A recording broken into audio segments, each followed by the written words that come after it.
Good morning student. आज का जो हमारा टॉपिक है वो है बायोटिक इंटरेक्शन। इकोलॉजिकल लेवल देखते हैं तब हम पाते हैं कि जो सेम काइंड के ऑर्गेनिज्म मिलकर पॉपुलेशन बनाते हैं और डिफरेंट टाइप की पॉपुलेशन मिलकर कम्युनिटी बनाती है। Organism of similar species population का फॉर्मेशन करते हैं एंड डिफरेंट पॉपुलेशन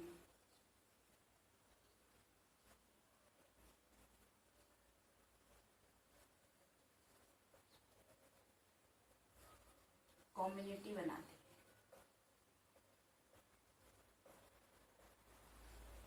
तो इस कम्युनिटी में डिफरेंट पॉपुलेशन किस तरह से एक दूसरे से इंटरेक्ट करती हैं, इसकी स्टडी हम करते हैं बायोटिक इंटरेक्शन में। तो बायोटिक इंटरेक्शन नेचर में दो टाइप के होते हैं,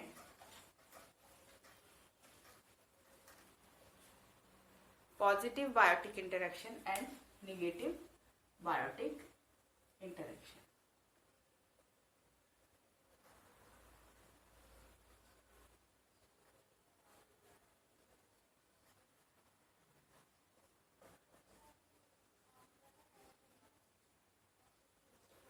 पॉजिटिव बायोटिक इंटरेक्शन में जो इंटरेक्टिंग ऑर्गेनिज्म है वो या तो एक दूसरे को फायदा पहुंचाते हैं या एक को कम से कम फायदा होता है, बेनिफिट होता है, और दूसरे को ना बेनिफिट होता है ना कोई लॉस होता है। तो पॉजिटिव इंटरेक्शन में कभी भी इंटरेक्टिंग ऑर्गेनिज्म के बीच में कोई भी लॉस नहीं होता है, या तो हमेशा बेनिफिट होगा या फिर बेनिफिट नहीं होगा तो उसे लॉस भी नहीं होगा। नेगेटिव इंटरेक्शन में एटलीस्ट इंटरेक्टिंग वन ऑर्गेनिज्म ऐसा होता है जिसे कहीं ना कहीं लॉस होता है, और दूसरा जो इंटरेक्टिंग ऑर्गेनिज्म है उसे बेनिफिट भी हो सकता है और नहीं भी हो सकता। लेकिन इसके लिए इस इंटरेक्शन में मैंडेटरी है जो इंटरेक्टिंग वन ऑर्गेनिज्म है, वन स्पीसीज है, वो लॉस में रहेगी। डिफरेंट मोड की वजह से इंटरेक्शन के जो पॉजिटिव इंटरेक्शन और नेगेटिव इंटरेक्शन है इन्हें डिफरेंट कैटेगरी में डिवाइड किया गया है। अगर हम पॉजिटिव इंटरेक्शन देखते हैं तो पॉजिटिव इंटरेक्शन है म्यूचुअलिज्म,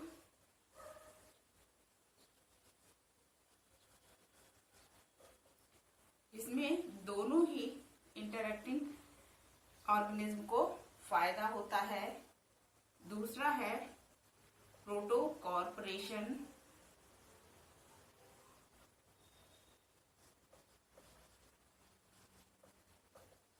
इसमें भी दोनों इंटरेक्टिंग ऑर्गेनिज्म को फायदा होता है। थर्ड है कॉमेंसलिज्म,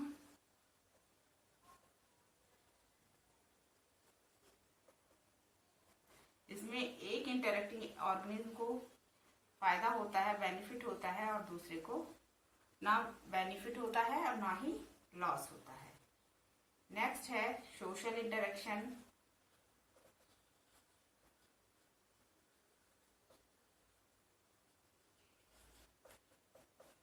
इसमें जो इंटरेक्टिंग ऑर्गेनिज्म है उन्हें फायदा ही होता है, बेनिफिट ही होता है।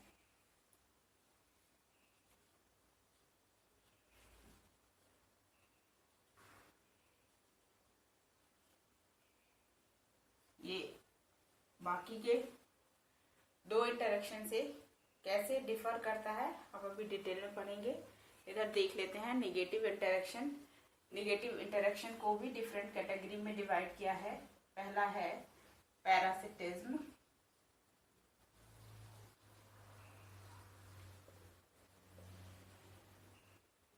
इसमें जो एक इंटरेक्टिंग इंडिविजुअल है उसे फायदा होता है और दूसरे को नुकसान होता है। सेकंड है प्रीडेशन, ये भी इसमें एक को फायदा दूसरे को नुकसान होता है। थर्ड है एमेंसेलिज्म,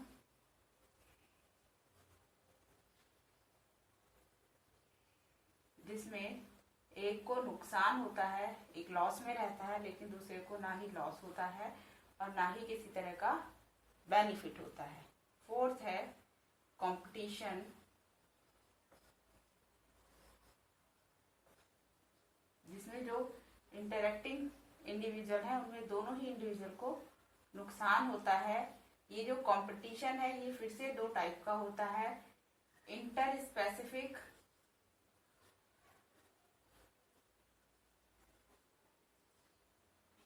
and intra specific.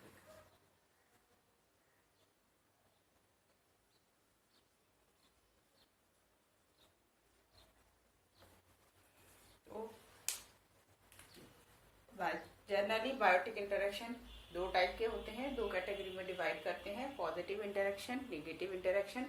Positive interaction में एटलीस्ट इंटरेक्टिंग ऑर्गेनिज्म में से एक ऑर्गेनिज्म को फायदा होगा ही होगा, बेनिफिट होगा, चाहे दूसरे को बेनिफिट हो या ना हो। और नेगेटिव इंटरेक्शन में इंटरेक्टिंग ऑर्गेनिज्म में से एक ऑर्गेनिज्म को लॉस होगा, चाहे इंटरेक्टिंग सेकेंड ऑर्गेनिज्म को बेनिफिट हो या ना हो। आज के लेक्चर में हम देखेंगे पॉजिटिव इंटरेक्शन के बारे में। इसको रब कर देते हैं।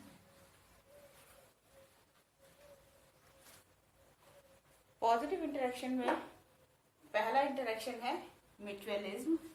म्यूचुअलिज्म में जो इंटरेक्टिंग दोनों ऑर्गेनिज्म है वो दोनों ही एक दूसरे को फायदा पहुंचाते हैं। ये जो इंटरेक्शन है ये एक तरीके से परमानेंट इंटरेक्शन कह सकते हैं इसे।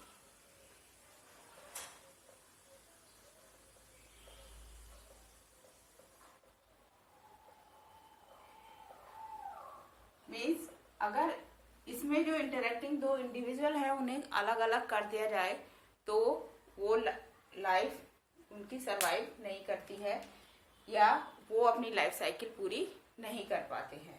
तो परमानेंट इंटरेक्शन है और ये इंटरेक्शन में दोनों ही जो इंडिविजुअल हैं जो इंटरेक्ट कर रहे हैं इस इंटरेक्शन के थ्रू इनको दोनों को ही फायदा होता है। एक एग्जाम्पल से समझ लेते हैं, जैसे लाइकेन। लाइकेन में दो कंपोनेंट होते हैं, एल्गी एंड फंजाई। एल्गी का जो फंक्शन होता है production of food,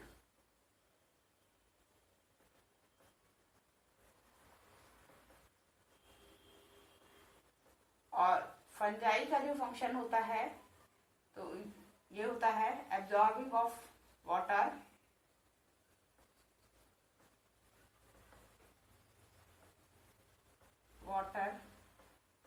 and protection.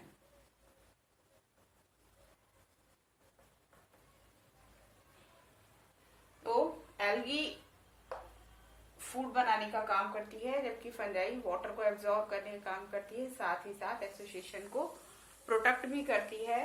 तो ये इसको प्रोटेक्शन, एल्गी को प्रोटेक्शन और वाटर प्रोवाइड कराती है, इसके बिहाफ में एल्गी फंजाई को फूड प्रोवाइड कराती है। और इस तरह से ये दोनों एक साथ एसोसिएट होकर लाइकेन की फॉर्म में ऐसे क्लाइमेट में भी सरवाइव करते हैं जहाँ की और डिफरेंट स्पीसीज सरवाइव नहीं कर पाती हैं। तो अगर एल्गी को फंजाई से अलग कर दिया जाए तो एसोसिएशन, लाइकेन का जो अस्तित्व है, आइडेंटिटी है, वो खत्म हो जाएगी। इसका मतलब है कि ये दोनों जब परमानेंटली कांटेक्ट में रहेंगे तभी ये लाइकेन सरवाइव कर सकती है। तो इस तरीके का एसोसिएशन म्यूचुअलिज्म कहलाता है, जिसमें दोनों ही एसोसिएटेड ऑर्गेनिज्म परमानेंट कांटेक्ट में रहते हैं और एक दूसरे को फायदा पहुंचाते हैं। दूसरा एग्जाम्पल इसका देख लेते हैं। सेकंड एग्जाम्पल है माइकोराइजा।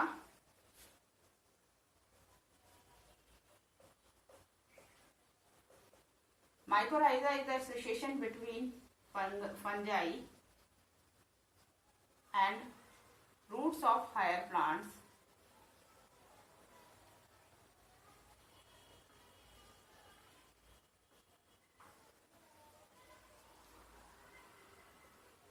फंजाई का जो मेन फंक्शन है वो है एब्जॉर्बिंग वाटर एंड मिनरल,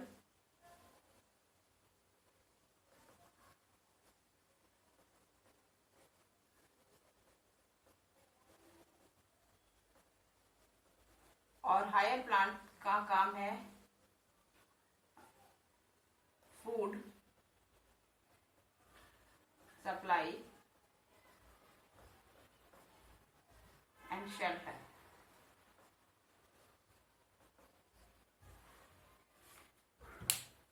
तो इस एसोसिएशन में जो रूट्स हैं हायर प्लांट की, वो फंजाई को फूड देती हैं और शेल्टर देती हैं, जिसके बिहाफ में जो फंजाई है वो वाटर और मिनरल रूट्स को हायर प्लांट की प्रोवाइड करते हैं, जिससे कि प्लांट ग्रो कर पाता है। माइकोराइजल एसोसिएशन हिल रीजन में बहुत इंपॉर्टेंट है। बिना माइकोराइजल एसोसिएशन के कोई भी हायर प्लांट हिली रीजन में सरवाइव नहीं कर सकता, क्योंकि वहाँ वाटर की बहुत ज़्यादा कमी होती है। तो इसलिए जितने भी फॉरेस्ट हिल रीजन में डेवलप होते हैं, या जितने भी प्लांट का डेवलपमेंट हिल रीजन में होता है, उनका जो रूट में एसोसिएशन माइकोराइजल जरूर होता है, क्योंकि माइकोराइजल एसोसिएशन बहुत कम पानी भी अगर एनवायरनमेंट में होगा तो उसको भी फंजाई एब्जॉर्ब कर लेती हैं, एक स्पंज की तरह से काम करती हैं और एब्जॉर्ब कर लेती हैं और धीरे धीरे जो प्लांट को प्रोवाइड कराती हैं। अगर नेक्स्ट एग्जांपल हम अगर माइकोराइजल एसोसिएशन म्यूचुअलिज्म का देखते हैं, है association between nitrogen fixing bacteria and roots of legume. तो यहाँ पर नाइट्रोजन फिक्सिंग बैक्टीरिया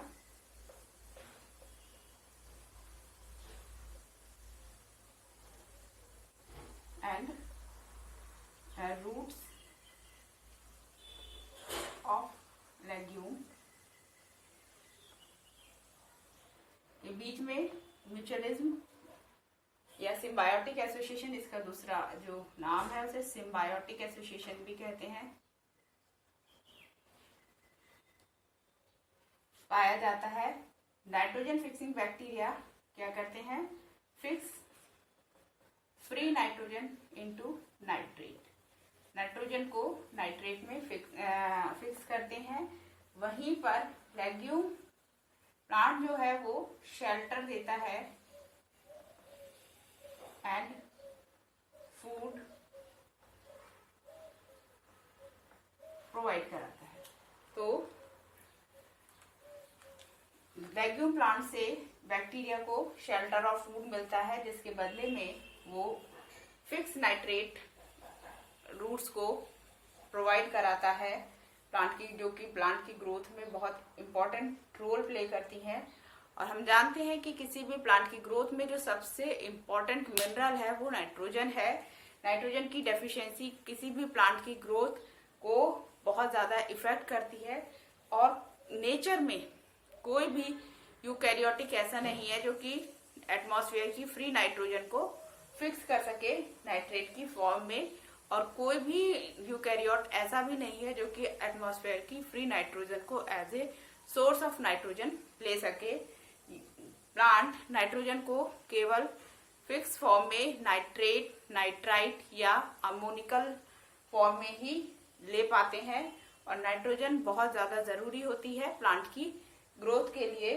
तो ये बैक्टीरिया लेग्यूम्स की रूट्स में रहते हुए नाइट्रोजन को फिक्स करते हैं, और ये फिक्स नाइट्रोजन रूट्स एब्जॉर्ब करती हैं, जिसके बदले में वो उन्हें रहने के लिए जगह और फूड प्रोवाइड करती हैं। इस तरीके से दोनों एक दूसरे को बेनिफिट पहुंचाते हैं, बट पहुंचाते हुए सिम्बायोटिक एसोसिएशन में रहते हैं। नेक्स्ट एसोसिएशन है प्रोटोकॉर्पोरेशन।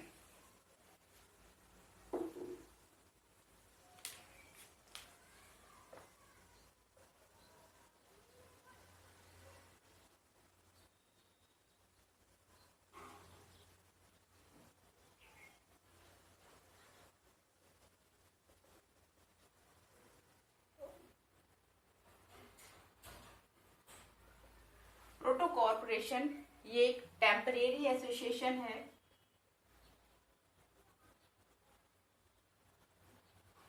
टेम्परेरी एसोसिएशन का मतलब होता है कि इसमें जो इंटरेक्टिंग इंडिविजुअल्स हैं उनकी लाइफ साइकिल को कंप्लीट करने के लिए ये एसोसिएशन मैंडेटरी नहीं है।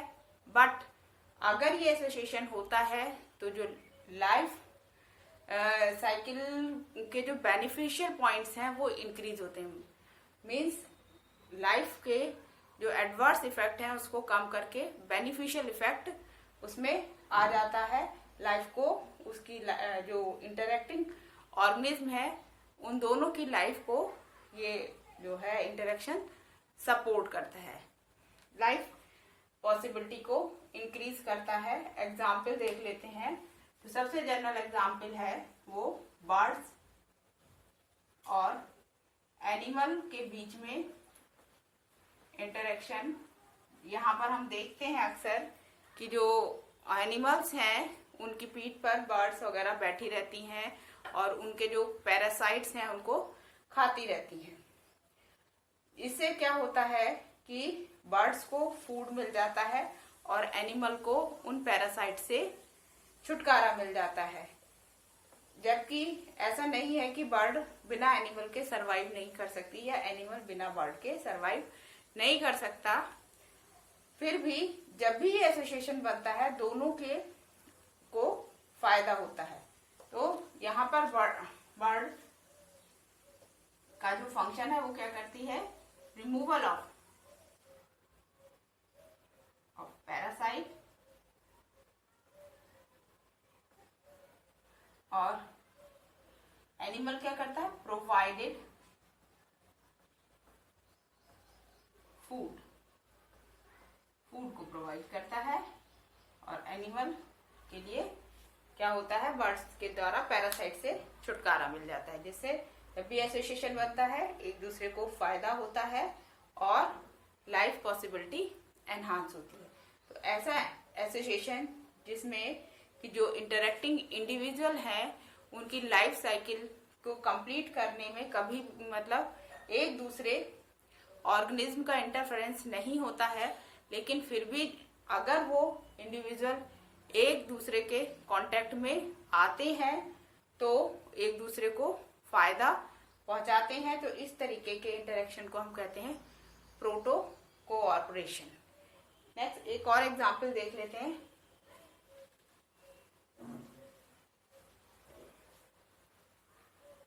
इसे कहते हैं मार्मिकोफिली।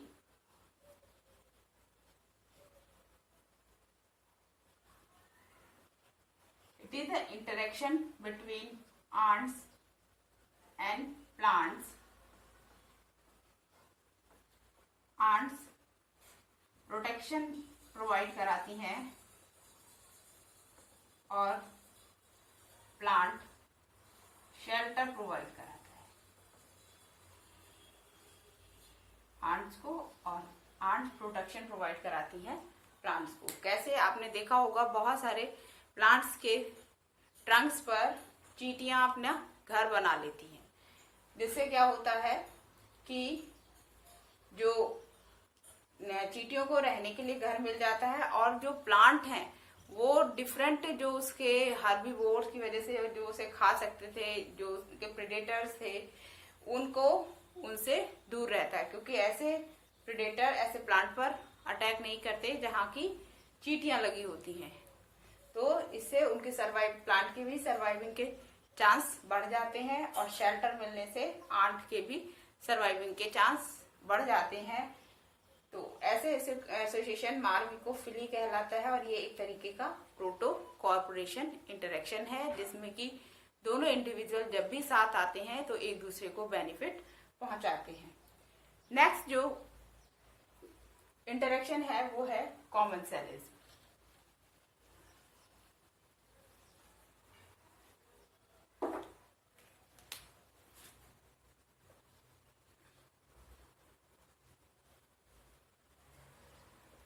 कॉमेंसलिज्म में जो इंटरेक्टिंग इंडिविजुअल में एक को फायदा होता है लेकिन दूसरे को ना फायदा होता है ना नुकसान होता है, उसे इंटरेक्टिंग इंडिविजुअल से कोई फर्क नहीं पड़ता। बहुत अच्छा से एग्जाम्पल देख सकते हैं, लाइनास एंड क्लाइंबर्स। लाइनास को हम कहते हैं वुडी क्लाइंबर्स।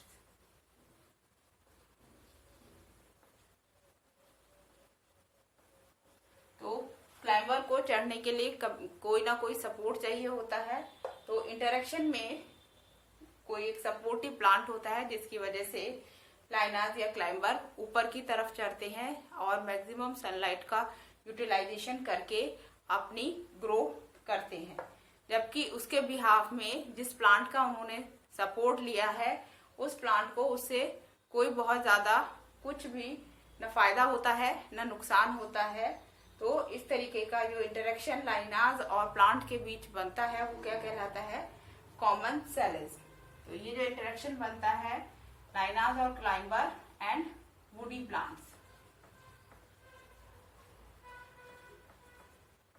जिसमें लाइनास और क्लाइंबर को तो फायदा होता है लेकिन वुडी प्लांट्स को ना फायदा होता है ना नुकसान होता है।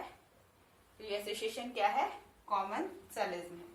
नेक्स्ट इसका एग्जाम्पल अगर हम देखें तो एपीफाइट्स।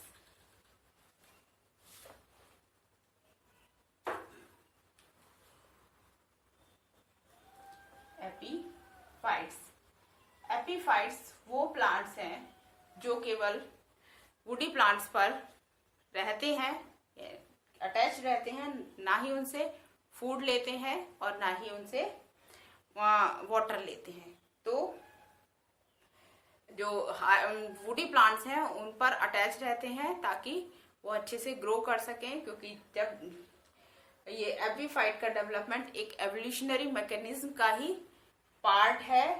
एपीफाइट्स जब फॉरेस्ट डेवलप हुए तो बहुत सारे छोटे छोटे प्लांट जो कि नीचे जमीन पर हर्ब की फॉर्म में ग्रो होते थे, उन तक जो सनलाइट थी वो नहीं पहुंच पाई, क्योंकि फॉरेस्ट ग्रो होकर उन्होंने एक क्लोज कैनोपी बना ली और क्लोज कैनोपी की वजह से जो सनलाइट है वो नीचे तक नहीं पहुंच पाई, जिससे क्या होने लगा, उन प्लांट्स का डिस्ट्रक्शन होने लगा, वो खत्म होने लगे। तो धीरे धीरे धीरे एडेप्टेशन एवोल्यूशनरी मैकेनिज्म में उन हर्ब्स प्लांट में एक तरीका निकाला कि उन्होंने वो नीचे जमीन पर ग्रो करने की बजाय क्या करा उन्होंने कि फॉरेस्ट के जो कैनोपी है उनकी ब्रांचेस है वहां पर ग्रो करना स्टार्ट कर दिया। केवल वो वहां पर प्लांट से अटैचमेंट के लिए जगह ही लेते हैं और ना फूड ना वाटर कुछ भी प्लांट से नहीं लेते, जिससे कि उन्हें प्रॉपर सनलाइट वहां से मिल पाती है और एटमॉस्फेयर के मॉइस्चर को एब्जॉर्ब करके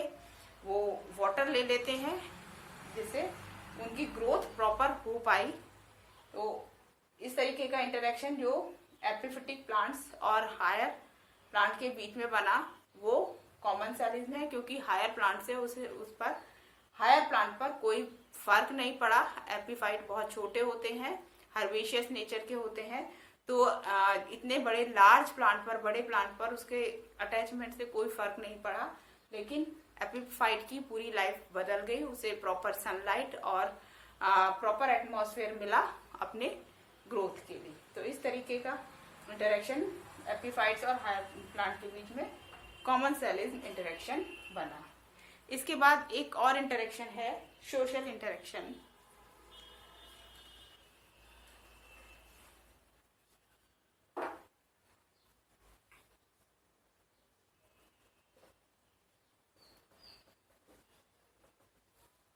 सोशल इंटरेक्शन हम उन ऑर्गेनिज्म में देखते हैं जिनमें सोशलिज्म डेवलप्ड होती है। सोशलिज्म डेवलप्ड होने का मतलब है जिनमें डिवीजन ऑफ लेबर पाया जाता है।